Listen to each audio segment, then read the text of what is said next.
máa dẹ̀ wo fíìmù báyìí mo wá wo Jagun gbà tí mo wá wò àní mi ì tiẹ̀ sì play ẹ̀ tí mo bá ń gún èèyàn tó ń gún èèyàn sword tó ń bẹ tó ń ṣe báyìí tó ń ṣe báyìí ẹ̀rọ Ọlọ́run bà mí. Jagun. Nu Jagun. àní Lateef Adédìméjì ó dẹ̀ dúró báyìí bóyá dúró igi dẹ̀ dúró síwájú ọdẹ fọ́. Ó ṣẹlẹ̀ bẹ́ẹ̀. ànígbà tó tún máa sọ̀rọ̀ àní igi dẹ̀ dìde báyìí live àmọ́ mo wá ní kí n lọ try ẹ̀ mo wá lọ sínú igbó mo wá mọ̀mọ́ tìgì báyìí mo wá mọ̀mọ́ gbé igi yẹn dìde irọ́ lọ gbogbo kan tó ń ṣe nínú fíìmù yẹn kò rí. Ó rí ẹ̀gbọ́n. Kò rí.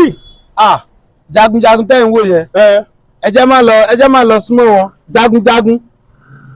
Tí ìtẹ̀lẹ́ ń béèrè pé ṣé ń ṣeré ni àbẹ́ ń ṣi èrè ẹni kò rí ogun burúkú Jagun lẹ́fí ń ṣeré. Tí ẹ̀gbọ́n lọ ṣé bóyá ìtẹ̀lẹ́ ṣe ni mo lóògùn ogun burúkú ń bẹ lọ́wọ́ mi ṣé bóyá sọ yẹn ogun wà lọ́wọ́ ẹ̀ tó tọ́. Ẹ̀yin tí àyẹ̀wò ẹ wà lọ lẹ́kẹ̀bìrì lọ́wọ́ ẹ̀ ogun burúkú wà lọ́wọ́ ẹ̀yin tí ẹ lọ lé ẹ̀.